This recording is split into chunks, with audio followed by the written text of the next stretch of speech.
Bonjour à tous! Aujourd'hui, on va parler de la VFC ou Earth Rate Variability, HRV pour les connaisseurs, les English. Petit sommaire, juste pour vous expliquer rapidement ce qu'on va faire. Petite présentation, petite description de ce que c'est la HRV ou la VFC comme vous voulez. Nerf vague, on va vite fait en parler, mais on en reparlera sur un prochain séminaire parce que c'est assez long et je pense qu'il y a beaucoup de choses à dire. Et je pense qu'on n'aura pas trop le temps de faire tout ça. Et les nouveaux outils. Bon, ça va faire un peu écho à ce qu'on a vu avec Baudouin. Donc, je demanderai l'aide de Baudouin. Je ferai un appel à un ami pour voir ce qu'on a un peu vu sur la FFR. Quand ils ont parlé de la protection des joueurs, il y avait des outils que j'avais trouvé intéressants à mettre en valeur et des fonctionnements. Donc, si on veut prendre un temps d'échange à la fin pour expliquer tout ça, ça peut être intéressant. On n'a pas eu les diapos, je ne sais pas si on les aura, mais sinon, on fera un petit séminaire pour vous expliquer tout ça. Petite discussion. Est-ce que quelqu'un peut nous donner sa petite définition de la HRV ou ce qu'il se souvient de la HRV, ce qu'on a vu en cours, ou par lui-même, ce qu'il a pu mettre en place avec ses athlètes, etc., etc. C'est à vous Euh, de parler. c'est quand le cœur y bat, non? Hein. C'est Moi, ça. j'en ai Ouais, pas mal. jamais reparlé, je l'ai jamais réutilisé depuis qu'on l'a vu en cours, la HRV. Ouais. C'est le, Exact. c'est l'observation des intervalles RR. Donc c'est sur chaque battement de cœur. Euh, je saurais pas dire plus précisément que ça. L'intervalle RR. Et peut-être que tu vas plus nous éclairer. De mémoire, j'arrive pas à redire précisément ce que c'est, mais c'est chaque. Il y a ces deux pics au niveau d'un battement de cœur, mais je sais plus exactement. T'as un master en préparation physique, toi, non? Je reconnais. Ouais, ouais, ouais. Ouais, Pas ouais. mal, Mais Tartec, franchement. mec, là, je sais plus. Je sais plus Mais en là. tout cas, t'as l'air de bien l'avoir suivi, le master, en tout cas. Ouais. Bah, je l'ai suivi, mais je l'ai suivi il y a longtemps.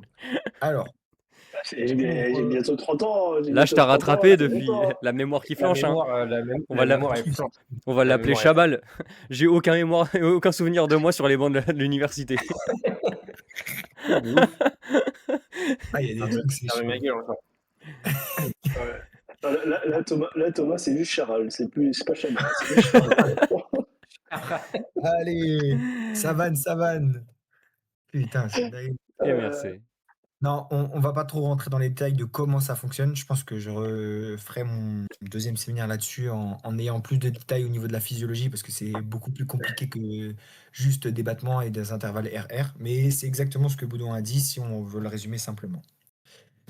Ok, petite présentation. Mon séminaire vient de 7 personnes. Sylvain Laborde. En gros, c'est un psychologue du sport, sport scientist, ce que vous voulez. Il est venu faire une intervention à l'INSEP pour présenter un petit peu ses travaux et qu'est-ce qu'il faisait en ce moment. Et je l'ai revu aussi aux journées de la SFPS où il nous a parlé et il nous a fait exactement la même présentation. Donc je l'ai vu 2 fois. Je pense que je commence à connaître. Donc non, plus sérieusement, il a bossé un peu sur du coup la théorie de réservoir vagal. Donc on exposera la prochaine fois parce que c'est un peu plus compliqué. Les recommandations méthodologiques pour travailler avec la HRV. Donc toutes les méthodes aussi de respiration. Il y a pas mal de choses qu'on reverra, mais plus du coup du côté prépa mental là. Il y a beaucoup de choses qu'on sait, la cohérence cardiaque, toutes ces choses-là. Il y a beaucoup de travaux dessus et encore qui sortent. Et le lien avec l'intelligence émotionnelle. Du coup, la VFC et l'intelligence émotionnelle. Donc, juste pour expliquer un peu son parcours, ce qui est intéressant dans ce domaine, et son approche, elle est très marrante, parce que du coup, il met un peu de contexte et un peu de storytelling dans, dans sa présentation, en fait. C'est un mec qui vient de Cologne et de Normandie, il a fait des études là-bas, et sa thèse, il l'a fait sur, je sais pas si vous avez vu le titre, mais en gros, le coup de boule de Zidane. Ah, excellent. Et du What coup, was going on Zidane's mind? euh, Focus on la, HRV. la, ce qui s'est passé dans la tête de Zidane, de pourquoi il a fait ça et la perte du coup émotionnelle, ce qui s'est passé.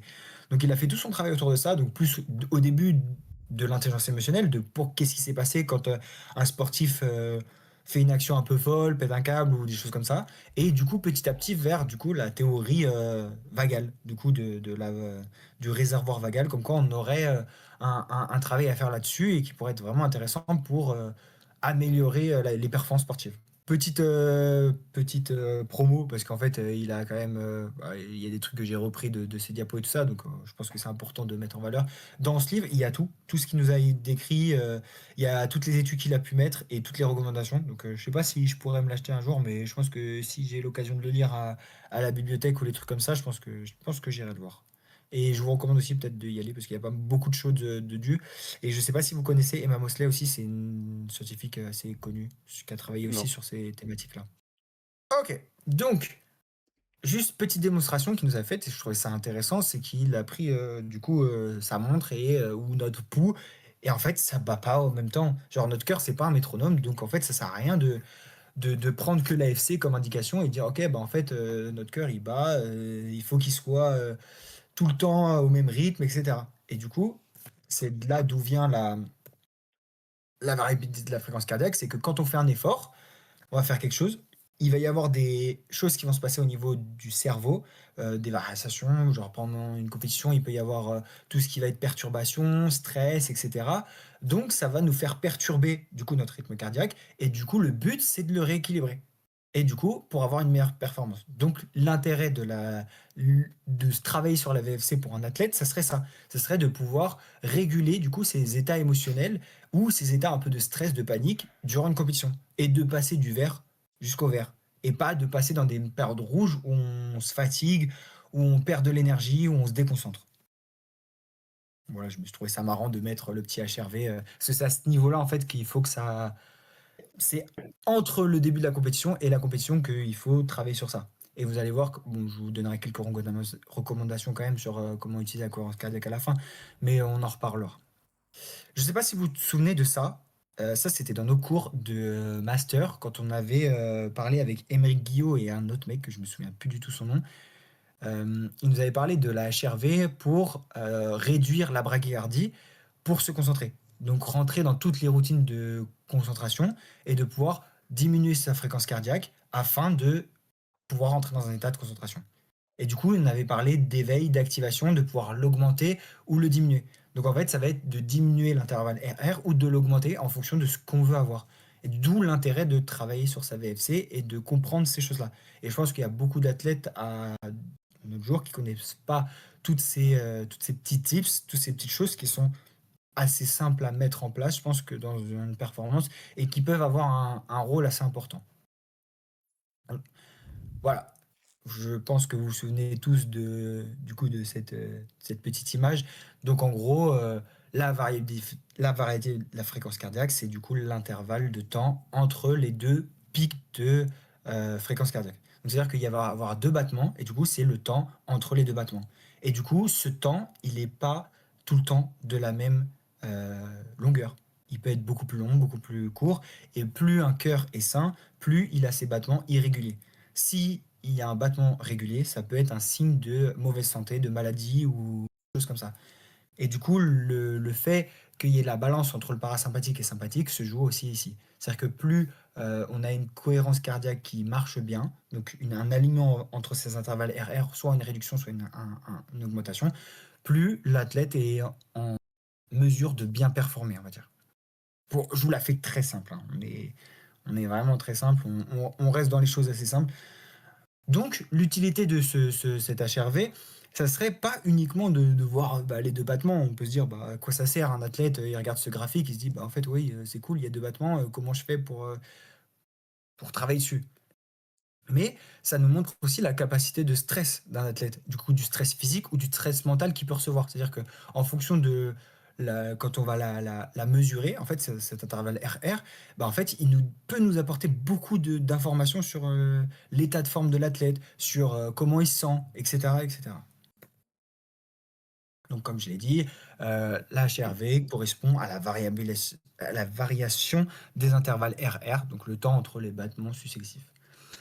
Bien sûr, ça va au-delà de ça, et je pense qu'on refera une partie physio où je vous expliquerai un peu plus comment, entre la diastole, la systole, au niveau du cœur, comment ça fonctionne et pourquoi cette HRV, elle intervient à ce niveau-là. Et du coup, pourquoi il y a cet intervalle aussi long ou aussi court entre deux battements. Donc, on peut voir que la HRV, c'est un marqueur global de la flexibilité physiologique et non uniquement de l'activité parasympathique, sympathique. Et on peut aller encore plus loin avec la théorie du nerf vagal. Donc, Sur les choses où ça a une interaction, ça va être du coup tout ce qui est au niveau du système nerveux, donc le sympathique, parasympathique, sur l'équilibre entre les deux. On peut aussi parler d'homéostasie. En fait, la HRV, ça va être un peu notre moyen de retrouver l'homéostasie du corps. On va être pas trop de sympathique et pas trop de parasympathique. Et du coup, pour désactiver un peu le système nerveux. Donc, on peut voir qu'au niveau du système nerveux, parasympathique, j'ai mis entre parenthèses nerf vague, parce que c'est là que ça va intervenir. C'est là où on va pouvoir jouer dessus. Et je vous expliquerai la prochaine fois de qu'est-ce que c'est la théorie du nerf vague et à quoi ça sert. Mais ce qu'il faut retenir dans cette chose du nerf vague, c'est qu'ils ont remarqué, grâce aux études scientifiques, que 85 à 90% des fibres nerveuses étaient entre le corps, le cœur et le cerveau.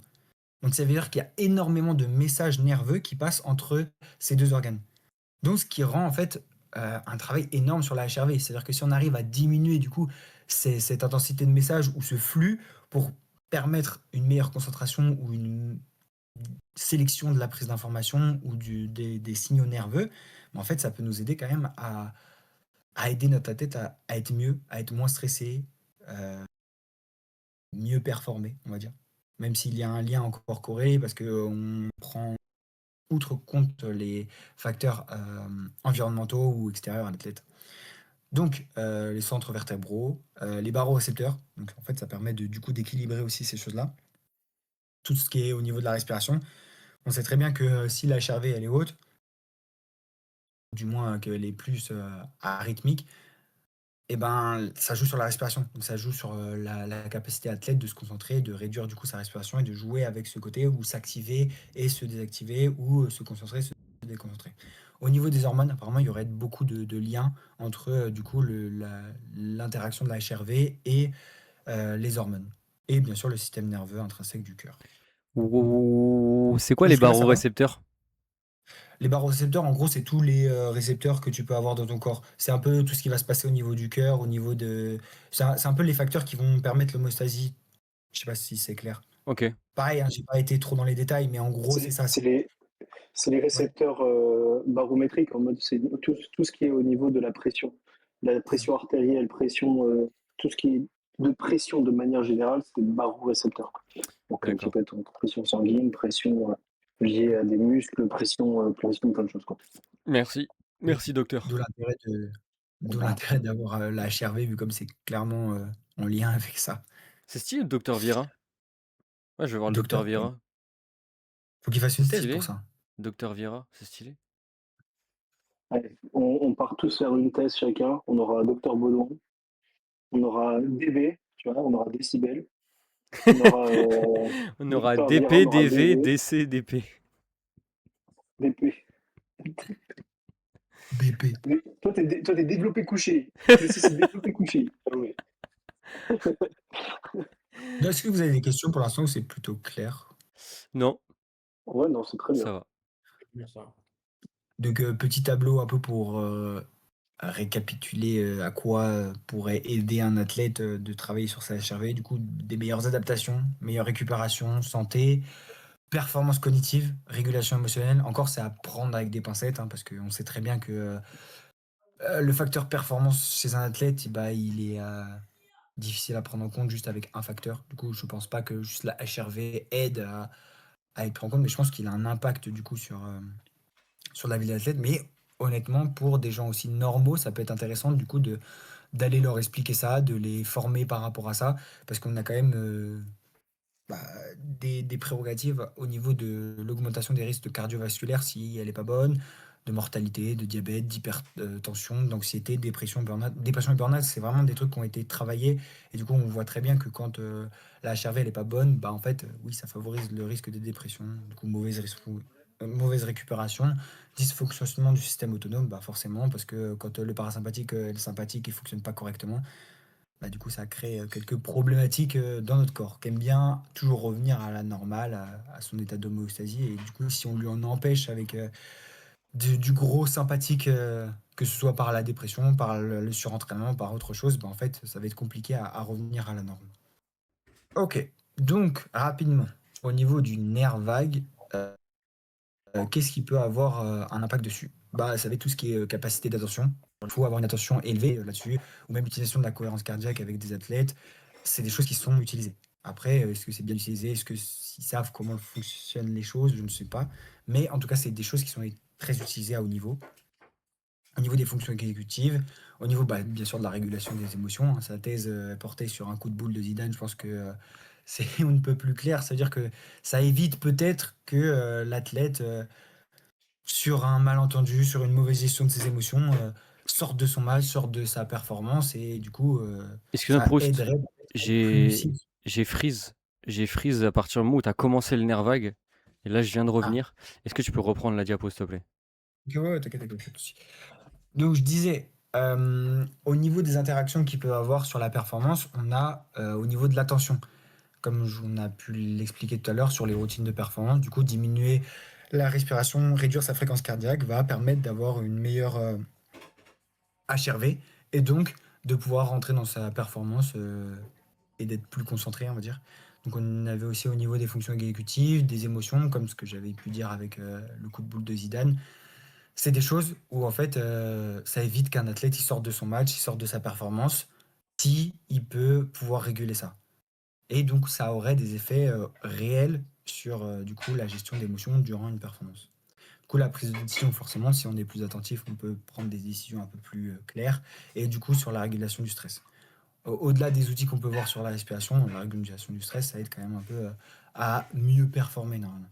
Donc, toutes ces choses-là, vu comme ce que je vous ai expliqué, c'est que le nerf vague est directement lié au cœur et au cerveau. Donc, ça veut dire que si on aligne les deux et que les deux peuvent fonctionner ensemble et en cohérence, en fait, ça aide à jouer sur tous ces facteurs. Potentiellement, encore. On est toujours dans de la performance, on ne sait jamais ce qui peut arriver. Ok. Voilà les petits schémas qu'il nous avait expliqués. Donc, je vais rapidement revenir sur ça, mais je pense que vous vous en souvenez plus ou moins. La HRV, elle se prend souvent le matin, après avoir été aux toilettes. Pour pouvoir. Souvent, ça marche assis, mais c'est mieux du coup de le reprendre vraiment au repos complet, allongé.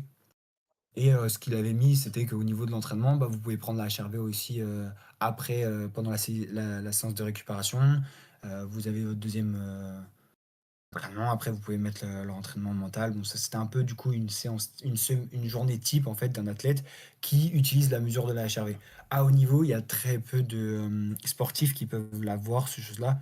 Je sais qu'au rugby, c'est des choses qu'ils font souvent. Je ne sais pas s'ils le font quotidiennement, c'est-à-dire qu'ils ont vraiment la HRV tout le temps, ou si c'est juste par période où ils savent qu'il va y avoir un peu plus d'intensité. Mais c'est des indicateurs qu'ils utilisent. Bah, Euh, je pense que c'est hebdomadaire. Je suis pas oui. sûr que ce soit tous les jours.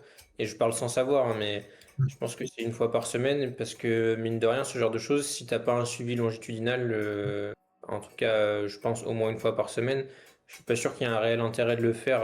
Si ce n'est, enfin, je sais pas. Peut-être que je dis des conneries, mais je pense pas qu'il y ait un réel intérêt de faire ça si tu le fais une fois par mois ou une fois tous les 2 mois. Je pense que tu as besoin de suivre ces indicateurs-là assez fréquemment. Ouais, ce qu'il nous avait montré aussi, ce qui était un peu marrant, c'est qu'il était arrivé ouais, il avait montré l'année dernière, genre l'année dernière, il avait fait une présentation un peu sur la VFC comme ça, et il avait montré son capteur avant la présentation et après la présentation, du coup avec ses données à lui. Et il nous avait dit que cette année, du coup, il avait mis ses données, il avait été courir, du coup, il avait ses données avant, après, et il avait été boire un verre le soir, et du coup, il avait une augmentation du coup de la HRV parce que du coup, il y avait eu un prise d'alcool et des choses comme ça. Et du coup, il nous avait montré qu'en fait, tout, tout peut modifier la HRV. Et du coup, ce serait plus du coup une mesure un peu de moyenne que vraiment une mesure heure par heure de ce que fait l'athlète. Et du coup, de le prendre assez régulièrement pour voir s'il n'y a pas des hausses ou des baisses assez conséquentes. Donc, comme ce qu'il y a peut avoir sur le côté, là, ce que vous pouvez voir sur le graphique, il y a beaucoup de facteurs qui influencent la VFC, donc le mode de vie, la variation démographique, bon, ça, on n'y peut pas grand-chose. Les facteurs physio, ça, c'est les facteurs sur lesquels on peut y jouer, parce qu'en fait, tout ce qui va être fatigue, hormones, bon, c'est un peu plus compliqué, mais courbature, douleur, toutes ces choses-là, en fait, on peut influencer dessus en tant que prépa physique, on peut avoir notre main. Au niveau des interventions, bien sûr, tout ce qui va être suivi préparation mentale, avec des exercices de respiration, des choses comme ça. Et au niveau des facteurs psychologiques, on peut voir tout ce qu'on a pu évoquer, la fatigue mentale, le stress, la motivation, l'anxiété, la régulation cognitive et la dépression. Donc, toutes ces choses-là peuvent avoir un impact du coup sur votre VFC et du coup, ça peut vous donner des indications pour votre athlète. Et comme l'a dit Baudouin, oui, c'est des choses qui prennent du temps, qui sont énergivores et que en fait, dans la vie d'un athlète, c'est assez souvent compliqué de mettre tout ça en place. Donc les outils qu'il nous a présentés, ça va être du coup toutes les cardiofréquences-mètres, on les montre. L'électrocardiographies, c'est les choses qui donnent le plus d'indications et qui sont le plus fiables. Il nous a parlé aussi un peu des montres connectées, des bagues pour les doigts. Mais ce qu'ils expliquaient, c'est qu'il y a quand même beaucoup de défauts dans ces choses-là. Bien sûr, ça va te donner une indication à l'instant T, si tu utilises tout le temps la même, tu vois un peu les variations, mais ça reste quand même moins précis que tout ce qu'on peut avoir. Et ce qu'il a expliqué que c'était le mieux, c'était du coup un peu ce que nous avait présenté Baudin. Il me semble que tu avais fait un premier séminaire là-dessus avec Elite HRV. Je crois que c'était ça. Tu me dis Et une si fois je où j'ai dis- parlé de la respiration, je sais plus si j'en ai Ouais. fait un sur la HRV, mais Non, tu avais parlé de la respiration et que tu avais dit que tu avais utilisé Ouais, vas-y. Elite ouais, il y HRV. a Non, Elite HRV, Cubios. ouais. J'avais commencé un peu à utiliser ça pendant le master, mais ça fait un moment que j'ai pas utilisé. Mm. Donc ce qui disait que c'était un peu les choses qui ont le plus d'impact et qui sont les plus objectivement utilisées, on va dire. Donc, on peut parler des limites au niveau du coût du matériel. Si par exemple vous avez un petit staff et beaucoup de données, en fait, ça va pas être possible de suivre toutes les données de tous les joueurs. Le coût du matériel, en fait, peut-être que c'est pas possible de pouvoir équiper toutes les semaines quelqu'un. Si tu le prends toutes les semaines ou tous les mois, comme on a expliqué, en fait, ça va être assez compliqué à mettre en place. Et surtout si tu dois faire un électrocardiogramme tous les je sais pas combien de temps pour voir un peu comment ça évolue, c'est vrai que c'est pas forcément le plus utile. Mais bon, après, sur les gros staffs, il y a moins ces problématiques-là. Nous, on va être plus sur des problèmes d'adhésion des athlètes. C'est-à-dire que les athlètes, il faut qu'ils jouent le jeu, il faut qu'ils donnent les données, il faut qu'ils les remplissent, il faut pas qu'ils oublient. Et peut-être que les protocoles, ils sont un peu plus compliqués à mettre en place. Voilà un peu sur les limites que j'ai pu observer, que ce soit sur les articles qu'ils ont pu sortir ou sur les choses-là. Il y a encore beaucoup de travaux qui sortent. C'est des travaux assez récents, donc il y a encore pas mal de choses sur les effets, les bénéfices, même de l'utilisation des techniques de respiration sur ça. Donc je pense qu'il y a des choses à aller creuser là-dessus. Au niveau des petites ouvertures, ce que je trouvais intéressant à faire, c'était de parler de ce qu'on a pu voir aux journées sciences et rugby, où ils parlaient beaucoup de la protection du joueur, et du coup, ils nous ont pas mal parlé des méthodes qu'ils utilisaient. C'était plus pour du coup la récupération après une commotion, mais ça a donné des idées peut-être du coup sur utiliser ces outils-là dans le futur. Du coup, ils ont utilisé la salive pour détecter certaines enzymes qui expliquaient qu'il y avait une commotion ou non. Et moi, le truc qui m'a un peu fasciné sur ça, c'est la pupillométrie. C'est qu'en fait, pour voir, je pense que aussi ils peuvent l'utiliser pour voir l'état de forme d'un joueur, mais là ils l'avaient utilisé pour le retour d'un joueur sur le terrain.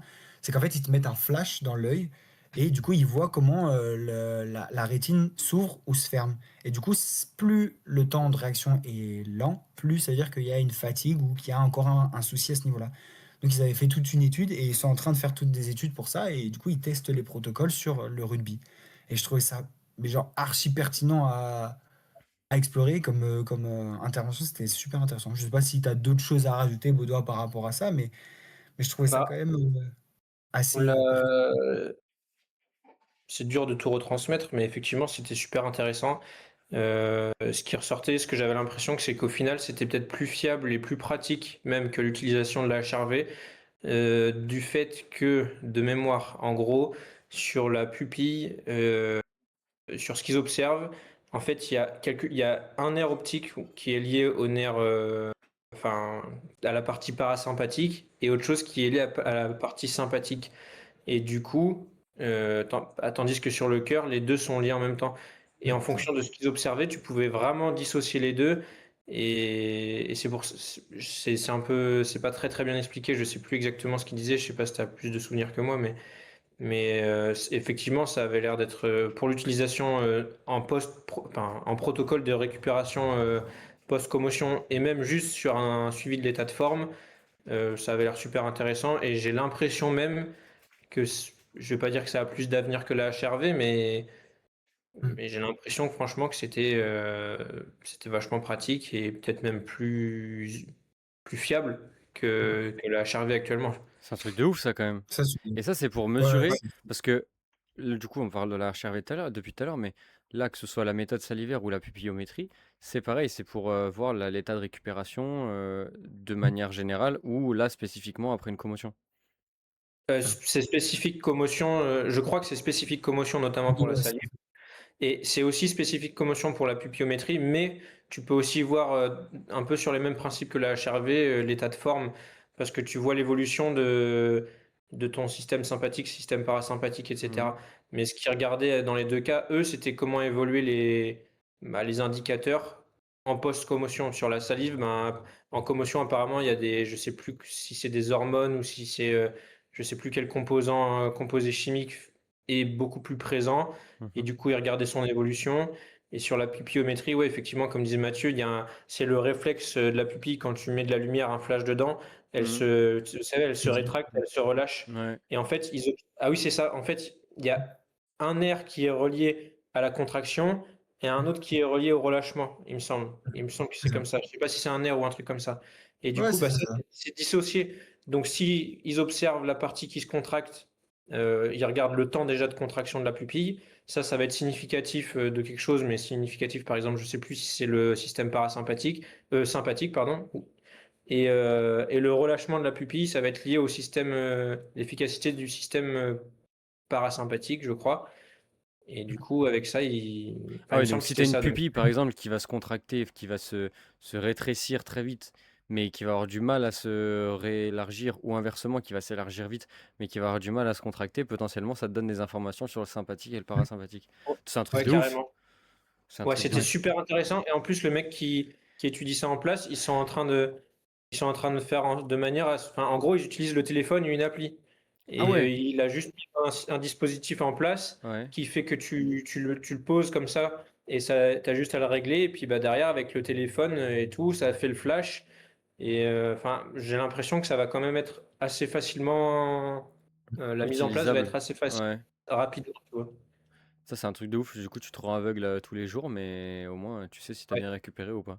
exactement. Gros flash dans l'œil, là. Bam. Mais je pense que pour les commotions, c'est vraiment quelque chose qui est hyper pertinent. Après, sur l'état de forme, je sais pas ce que ça va donner. Mhm. Mais honnêtement, si tu arrives à faire ça, en fait, c'est des trucs qui sont assez accessibles. Et si tu as juste besoin de ton téléphone pour faire ça, je me dis, mais en fait, Ouais, de ouf. Mais maintenant, bénef, tu quoi. fais tout avec ton téléphone. Là, je sais plus si je vous avais dit, j'étais sur une application, un truc qui était genre vraiment à launch test, tu vois. Heu, un mec qui m'avait contacté sur LinkedIn où lui pareil, c'était pour calculer la récupération et donc sur ton téléphone, tu avais un truc de réactivité, genre tu avais un point qui arrivait sur ton écran, Oui. fallait cliquer le plus vite possible. Je fais ça tous les matins, ça fait très longtemps que je l'ai pas fait, mais voilà. Et le deuxième, c'est, tu t'es assis ou debout, tu as ton coude à 90 degrés et juste tu tiens ton téléphone dans une certaine position et en gros, ça mesure justement tes tremblements, tu vois? Naturellement, si on met, Ok. tous, la main, plate, tu vois?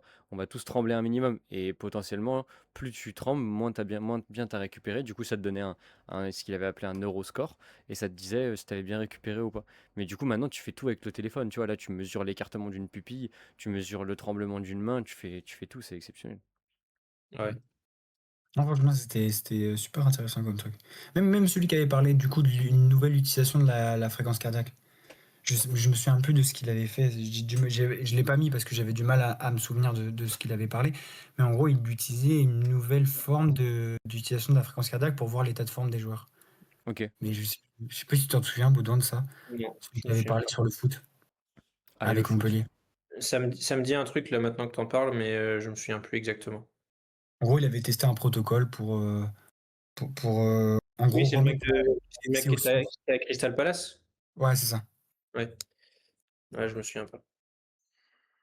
Si on a mais je crois que c'était filmé, donc ça se trouve, on peut le retrouver sur YouTube ou un truc comme ça. Et c'était en anglais. Ok. Donc voilà. Stylé en tout cas, vraiment stylé. Donc voilà. Est-ce que vous avez des choses à dire ou des choses à remettre en place? Bah, Ah, Petit moment de discussion, chill. moi, j'ai un truc, je sais pas si vous avez déjà entendu parler de Whoop, les, ouais, ah bah oui, très connu. voilà, Oui. les Whoop, en ce moment, c'est en train de péter de partout. Mm. Euh, Le truc, c'est dessus, il y a un. Il monitore la HRV sur les Ouais. trucs Whoop. Ouais, mais bon, c'est avec l'abonnement, je crois que c'est le plus élevé. Ou c'est plus... Mais le problème, c'est que ces petits, les bracelets Whoop, tu les mets au niveau Du du bras. poignet. C'est soit poignet, soit au Ouais. niveau du bras. C'est toi qui choisis. Bah, en gros, on sait qu'on a quand même un delta comment on appelle ça, pas de spécificité, mais de détail. Si plus on est loin du cœur, moins on sera précis sur les données, etc., etc. Et donc ta marge d'erreur est élevée. Le truc, c'est que tu me dis, aujourd'hui, la difficulté de la HRV, c'est c'est la réévaluation de la HRV parce qu'il faut des conditions bien spécifiques, etc., etc. Si on en arrive à un point où on arrive à créer des trucs comme Whoop, où en fait on peut avoir une ceinture tout le temps sur soi autour de son plexus, etc., euh, et qui nous permet d'évaluer la HRV à tout moment de la journée, et en plus comme c'est un truc Whoop, imaginons que tu l'as tout le temps sur toi, bah, en vrai, la HRV, on n'aura plus de problème pour pouvoir l'évaluer et pour pouvoir ensuite l'interpréter dans le temps. Le, voilà, le seul bémol que j'aurais aujourd'hui, c'est que bah, les technologies, elles sont pas encore assez avancées. Euh, les, D'un point de vue sportif, ce qui est compliqué, c'est que Whoop, bah, c'est un truc privé et ça coûte hyper cher dès que tu veux.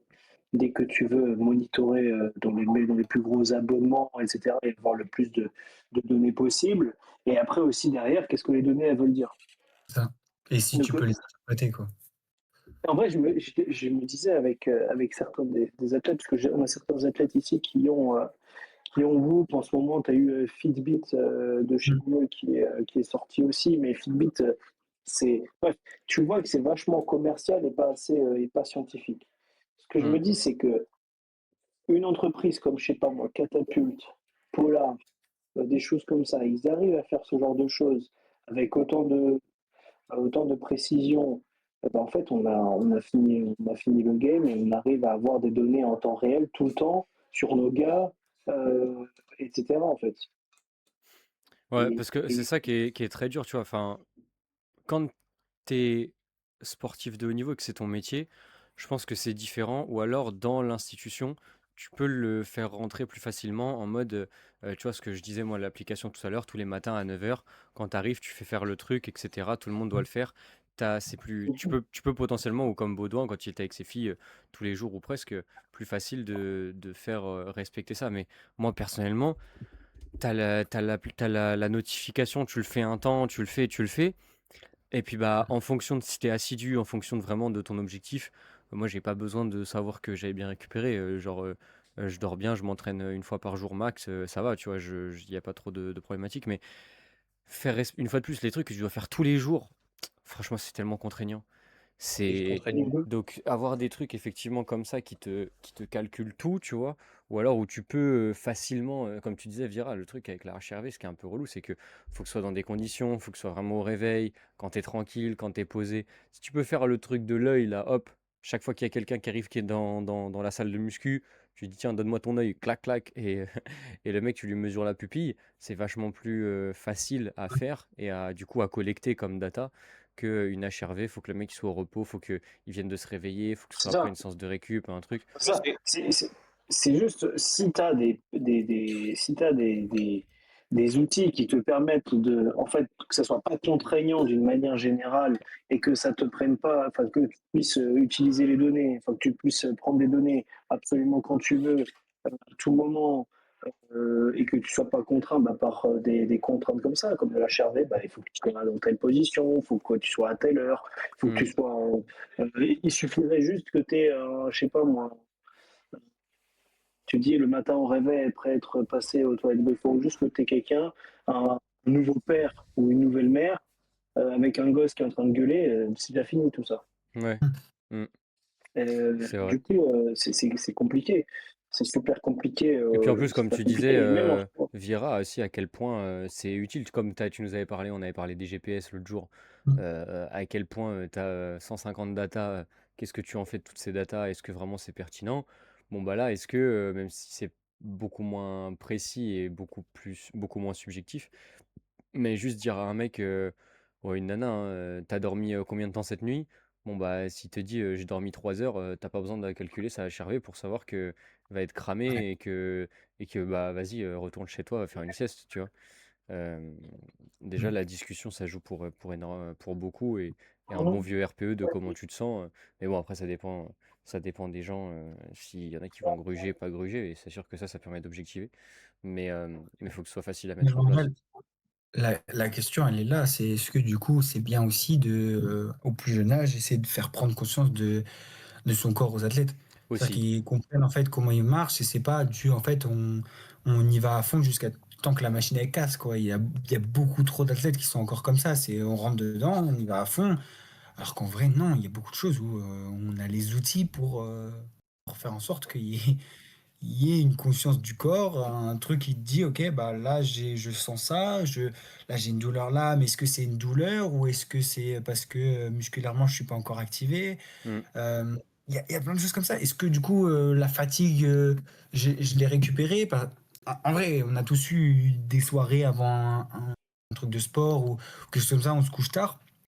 Bah, en fait, c'est pas forcément la séance du lendemain qui est dure, c'est celle d'après ou dans la semaine, parce qu'en fait, la récupération, elle va être plus compliquée sur la semaine. Et du coup, en fait, souvent, tu as des pets pas le jour même où tu dis, bah, en fait, j'ai bien récupéré, ça fait 2 jours, je dors genre comme ça, mais la dette de sommeil, elle est toujours là.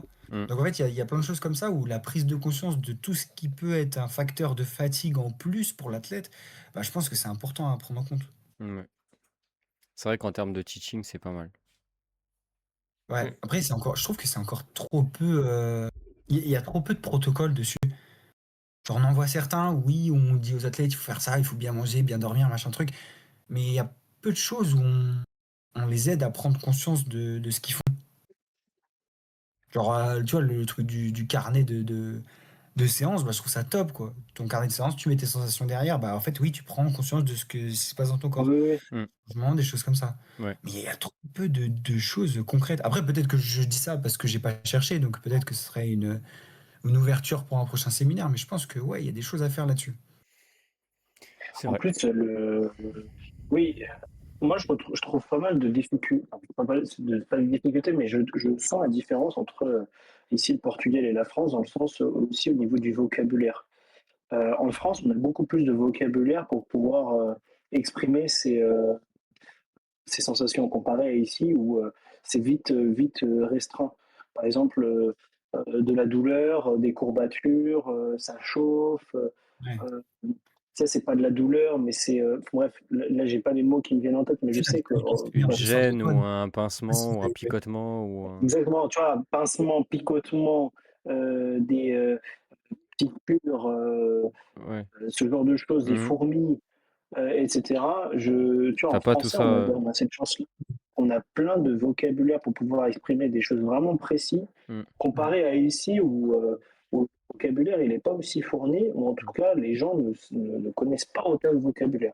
C'est fou en vrai. Tu sais que, petite anecdote du coup à parté là-dessus, mais le code, la réglementation de la FIA, donc Fédération internationale de l'automobile, elle est rédigée en anglais et en français, parce que justement en français, on a beaucoup plus de vocabulaire, on peut être beaucoup plus précis sur les termes et sur les trucs, et sur des réglementations comme ça qui sont très poussées, où c'est vraiment, ça se joue en plus un peu les zones grises qui sont pas trop dites dans le règlement, etc. C'est rédigé en français justement pour limiter les déviations et que tout le monde comprenne bien. Je trouve ça assez fou. Et du coup, c'est marrant que toi, tu en parles aussi pour comment tu décris tes sensations, etc. Qu'en portugais, c'est moins développé, c'est pas développé, mais moins précis qu'en français. Ouais. Mhm. Oui, vous avez déjà Ouais, vu le questionnaire de Saint-Antoine ou pas? Que oui, normalement, les médecins doivent te faire passer. Médecine, ouais. Ouais, c'est un truc de fou. Le nombre de vocabulaire, de mots pour décrire ce que t'as, mais c'est. Alors que nous, t'arrives à l'hôpital, on te dit, ouais, t'as mal? Ouais, bah j'ai mal. Ouais, super. J'ai jamais vu de. C'est Nickel. quoi? C'est quoi le truc dont tu parles là? C'est le questionnaire de Saint-Antoine. En gros, c'est un questionnaire énorme pour identifier les douleurs. D'accord.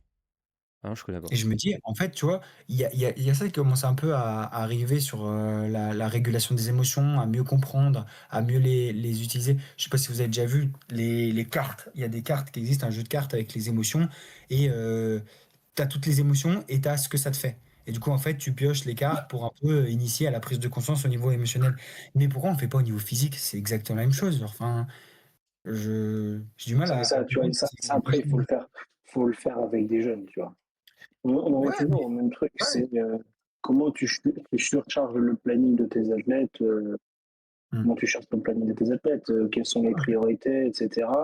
Et ensuite, toi, derrière, bon, euh, nous, on sait aussi que au travers du temps qu'on va passer avec nos athlètes, on va plus les sensibiliser à ça. Aussi, au niveau de nos questionnements, on va lui dire, on va essayer d'aller chercher beaucoup plus d'informations. Euh, J'en rigole encore aujourd'hui parce que je le vois très bien avec les jeunes que j'entraîne, des jeunes de 15 ans, où je les regarde et je les fais mais encore. Et il fait, bah, je sais pas, et j'ai dit, je m'en fous, débrouille-toi, va me chercher des mots. Et Hmm. ils rigolent, enfin, ça nous fait rire en même temps, on passe un bon moment. Mais bon, tu vois, c'est ce genre de moment où tu n'es pas forcément Ouais, mais très, je pense que très sérieux, mais tu arrives quand même à aller chercher des infos et à aller creuser, quoi. c'est clair. Et puis, en vrai, quand tu es un peu formé aux techniques de communication, aux choses comme ça, je le vois, moi, avec les athlètes. En fait, bah, quand je demande comment ça va, qu'elle me dit, ouais, j'ai une petite douleur là. Et je dis, ouais, mais ça te fait quoi? Sur quel exercice? Sur quel mouvement? En fait, essayer d'aller chercher à toutes ces questions-là, en fait, à force de les poser, en fait, elles se les posent toutes seules. Et je sais qu'il y en a pas mal au fur et à mesure de l'année. Mais en fait, elles me faisaient une description parfaite de la douleur qu'elles avaient ou de la sensation qu'elles avaient. Tu vois, j'étais en mode de, bah, trop bien. C'est-à-dire que au fur et à mesure, ça paye, en fait. Ça paye d'avoir cette posture de prépa physique Mhm. polyvalent, ouais, je pense. Ouais, Hmm. ouais. J'attends de voir ce qui va se passer au niveau technologique pour pouvoir mieux utiliser les choses, hein, parce que pour l'instant, aujourd'hui, on est encore trop limité sur la praticité de chaque technologie quand tu es tout seul.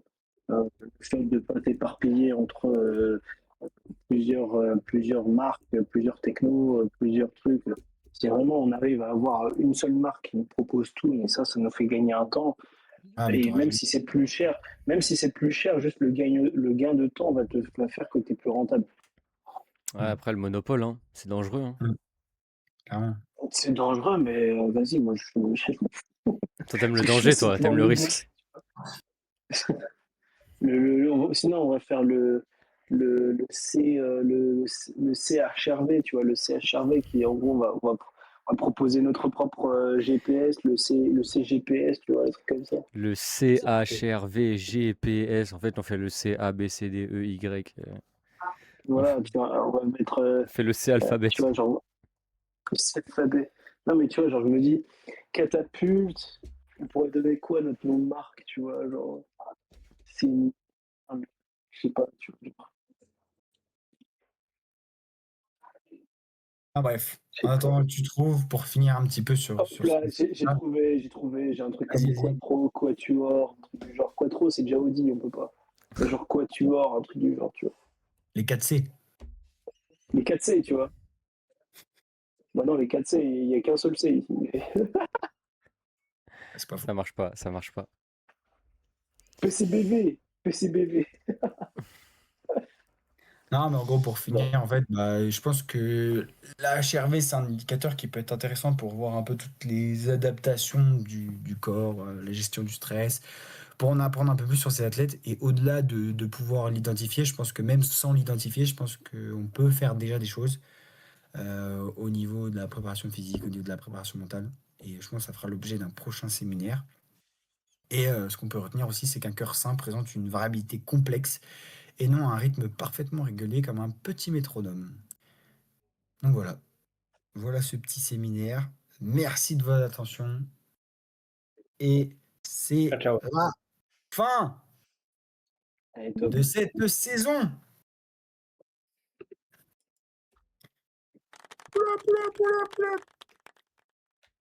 Hmm.